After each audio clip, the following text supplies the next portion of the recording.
that I'm interested in is the relationship you have with these guys. From yeah. your level, I'll talk to them about their level. How do you know you're always getting the same? Because, you know, there's a vast unknown multiverse out there. How do you know who you're getting? For me, it's a familiarity Yeah. to the energy and to the language and to the cadence and how it comes.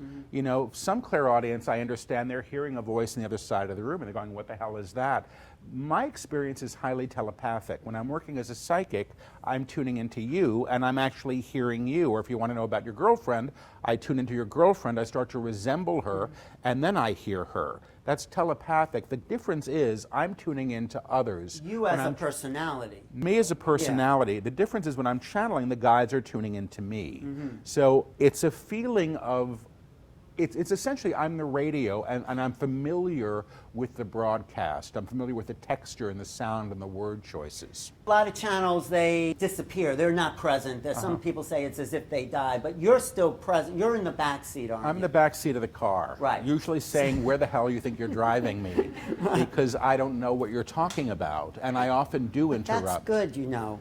It's good and it's not good. On a level, the level that it's good is it allows me to inquire into the teachings as they're coming. Right. Because if something comes through me and I go, what the hell is this? And I'm alarmed by it, in order for me to be able to continue, they'll probably have to address my alarm.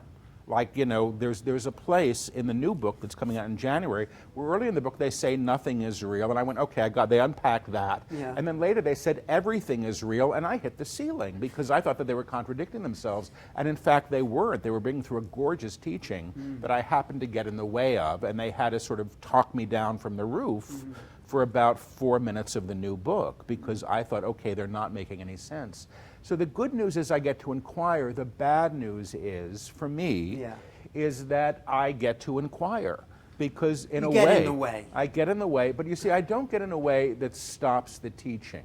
And what I've been told by people who are familiar with the work or read the books is that my questioning is a help to them because it allows them to sort of have a sense of experience. That, you know, I mean, I'm a student in the class. I know. You also said you're not their best student either. I'm not their best student. No, I'm not. Because I think in some ways, maybe because it's coming through me, which is what makes it challenging, you know? Yeah.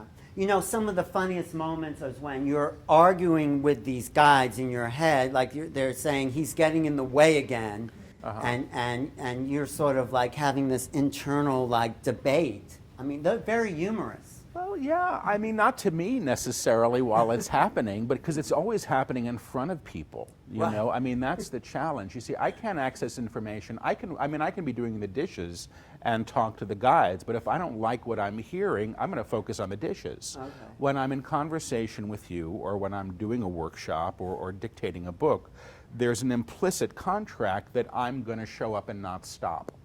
And part of that is, if there's something that's impeding me from going forward, it's going to have to be addressed by them as well. And that's how we work together.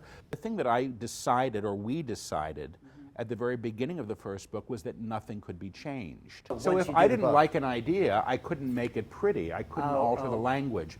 The way it comes out of my mouth is the way it's published, and that's the deal. So no, so before we get to the guides, because I want people to have an experience of that, do you feel like the relationship has gotten deeper? Are you trusting them more? Oh God, yeah. I really am. I really am. Okay. And I trust, but like any relationship, like when you're dating, you don't want to piss them off. When you're married, you don't care.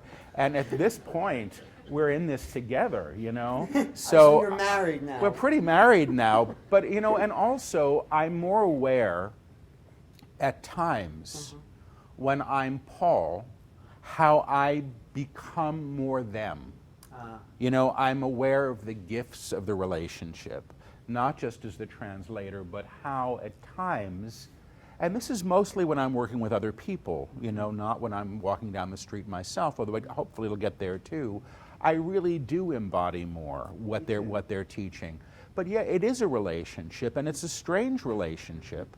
And this goes beyond same-sex marriage, doesn't it? It's, you know, it's,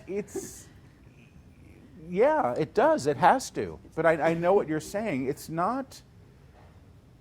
It's a very, very odd experience. You see, anybody that's been a writer, I was a playwright, you know, the idea of hearing voices and rendering character was something that I understood. What I didn't realize was that when I was tuning into people, I was really tuning into people. Yeah. And I didn't realize that until I was doing a reading for somebody, and she gave me her father's name, and then she gasped, and I opened my eyes, and I said, "What's wrong?" She said, "You look just like him." And I realized that I was somatizing. It's a kind of physical mediumship. So the process of sort of engaging with this, you know, it's a very interesting one, and it requires trust. Yeah. I think it requires trust from me, and I hope from them too, that I'll continue to show up.